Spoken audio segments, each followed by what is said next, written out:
Good morning everyone.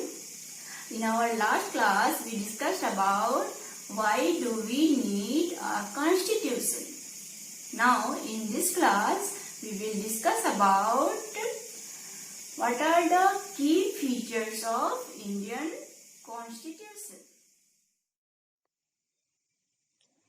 Before going into the detail of features of the Indian Constitution, if we look at the concept of equality, what gave the need for the framers of the Indian Constitution to accept and bring it from the day one the principle of equality among all the people of the country. The long British rule treated Indians very harshly. There were very limited participations of Indians in the policy making. They used to treat Indians as slaves, and we had to follow what had been decided by the British dictators. All this forced to the framers of the Indian Constitution to give the principle of equality in the first point of the Constitution, where every individual should be given the equal right.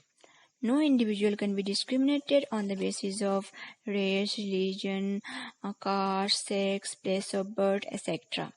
So, all these things, the experience of the colonial rules give enlightening for us. We should not be facing any such kind of problem in the coming future.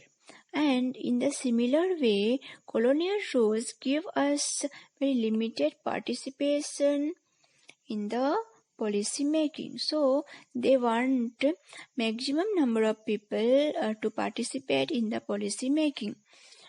Therefore, the guiding principle for the framers of Indian Constitution were first was equality, means getting equal status for all the citizens of the country.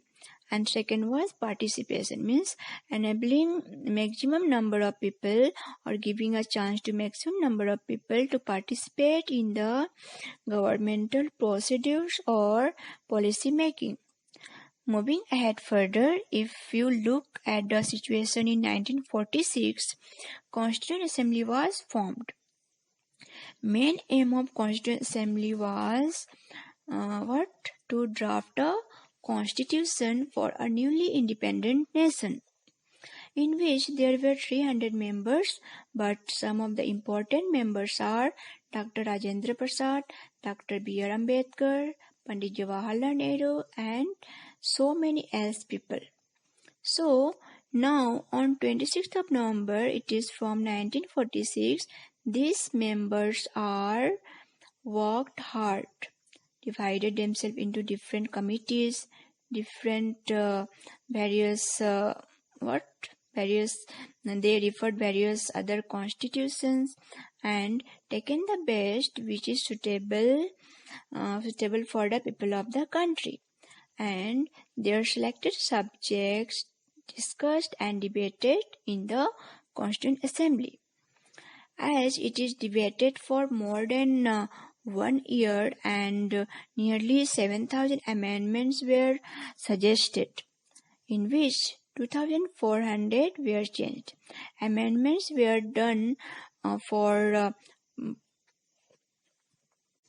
proposed one, and finally it was on the day on 26th of November 1949 the Prime Minister or leader of the House, that is our first Prime Minister of India, Pandit Jawaharlal Nehru, adopted this one and gave it to the nation, and also mentioned that it is going into force from 26th of January 1950.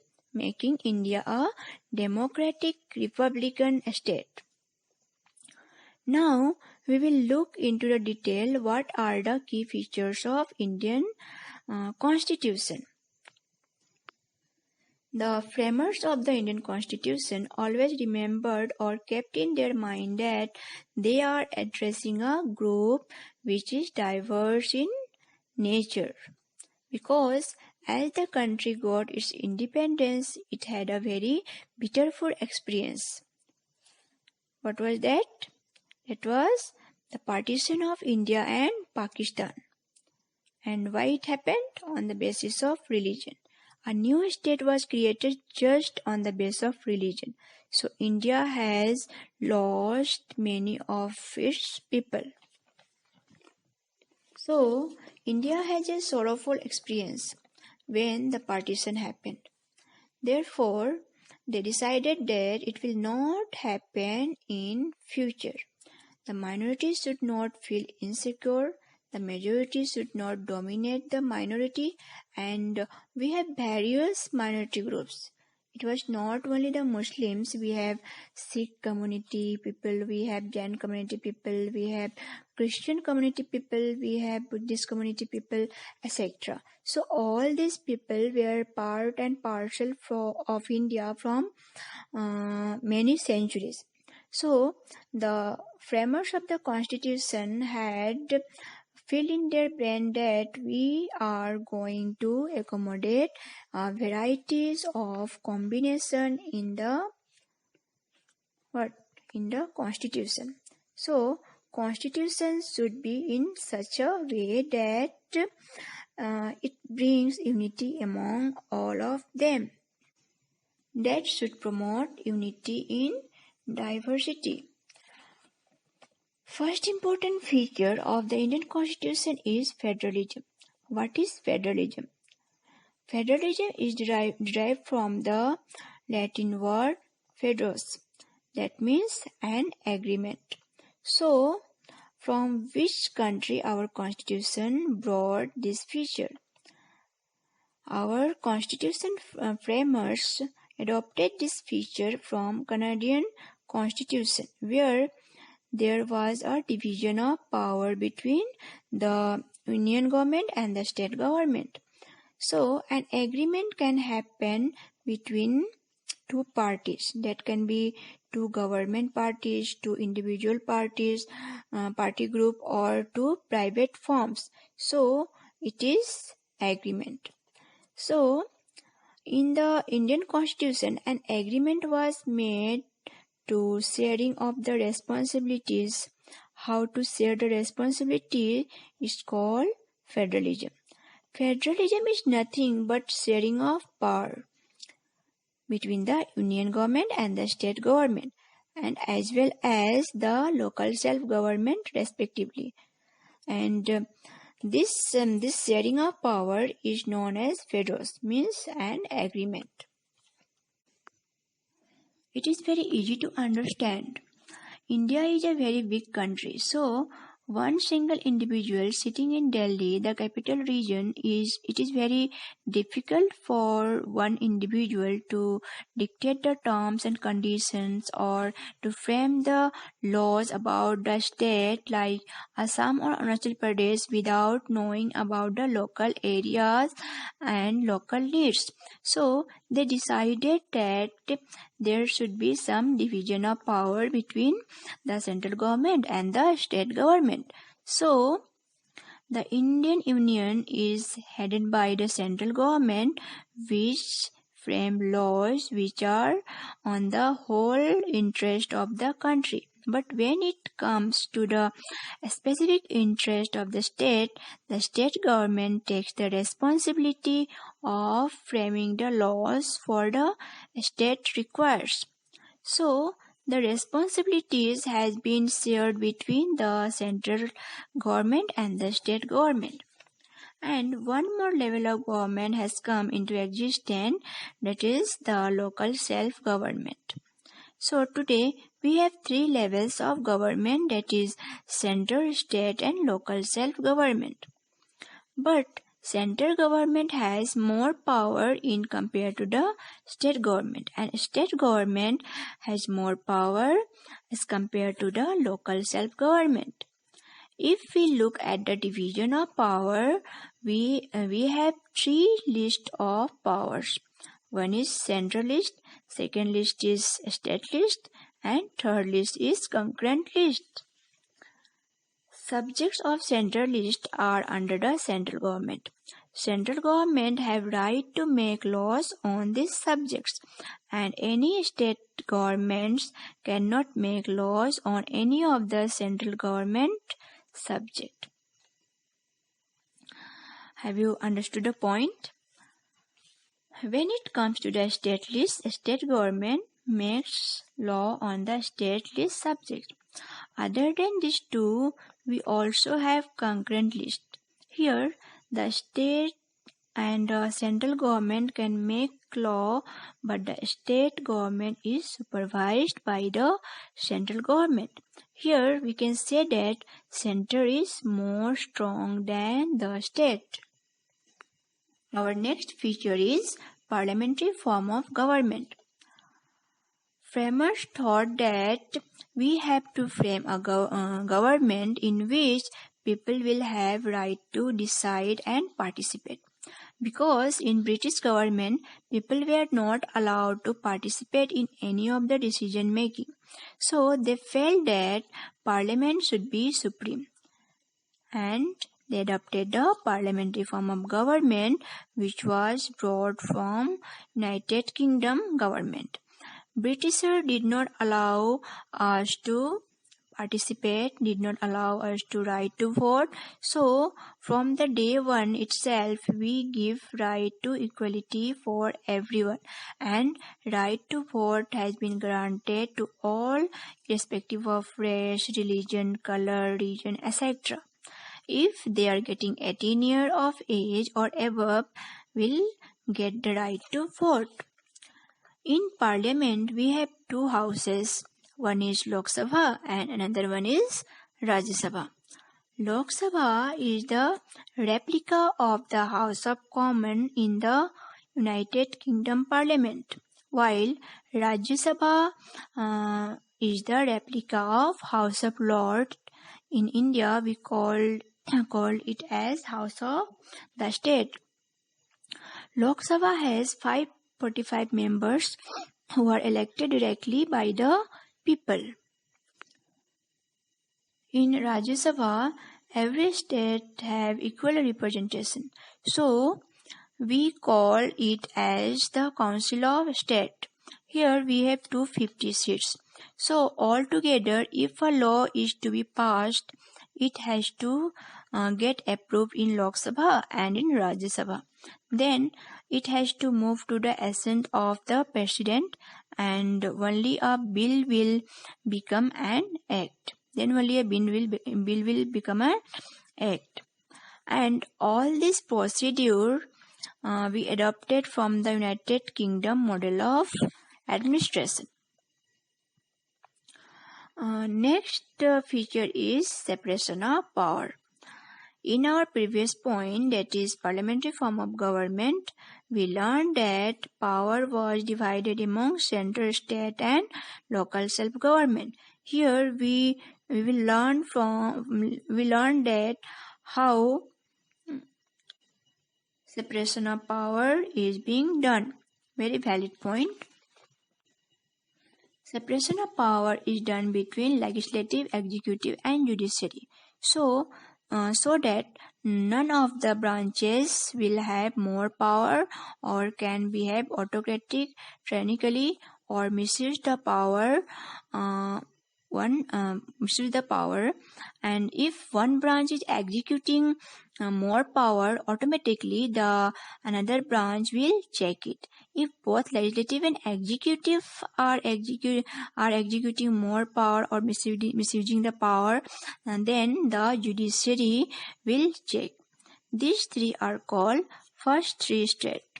The first state is legislative, which comprises of all the members of parliament, that is members of Rajya Sabha, Lok Sabha, members of State Assembly, members of Vidhan Sabha, where in legislature their duty is to frame and formulate the plans and the policies of the country's progress. For the state development, when it comes to the executive, starting from the Prime Minister to all the Chief Ministers, Governors, all the administrative officials, all the bureaucrats comes under executive. Once the law is made by the legislature, it has to be implemented properly by the executive. If the legislature make a law which is opposite to the interest of the people, then judiciary have have the right to declare it as illegal. This separation of power adopted from Montesquieu's series of separation of power, based on which the USA has divided their power, and that we also adopted in our parliamentary form of government. Next feature is fundamental rights. Fundamental rights are granted to all the citizens because during the British colonial rule, we were not allowed any right. We were like a slave under Britishers. So, in order to create the conscience to the individual that fundamental rights are ensured definitely to all of them, they have written it in the Constitution and made it to ensure by giving them certain rights for them if they are wrongfully treated, so that any wrongfully or misuse of power should not happen by the state or the authority.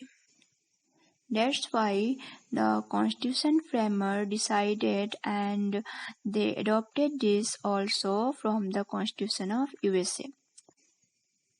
Along with this, they adopted fundamental duties from the USSR Constitution, ensuring that every individual also had some responsibilities toward the nation. But the fundamental rights are given the topmost priority.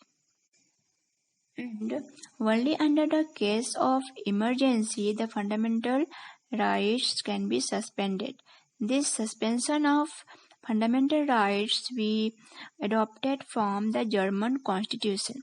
Like this, the fundamental rights are ensured to all the citizens irrespective of caste, creed, color, etc. There are 6 fundamental rights. These are right to equality, right to freedom, rights against exploitation, right to freedom of religion, culture and educational rights, and right to constitutional remedies. Along with the fundamental rights and fundamental duties, Constituent Assembly also included the directive principle of state policy. Its aim is to create social and economic conditions under which the citizen can lead a good life. Our next feature is secularism. We have seen as soon as the country was created, we had experienced a lot of pain because India was partitioned into India and Pakistan. So it was the base of religion, how the people get separated. So there should be trust for the people that government should not support any particular religion. So India will not support any particular religion. They decided, means the constitutional framer decided that India will not support any particular religion. India stands to be neutral on the religious basis. Every individual will be given the freedom to follow any religion what he or she wish to follow. So, these are the basic features of the Constitution. There are provisions of amendment.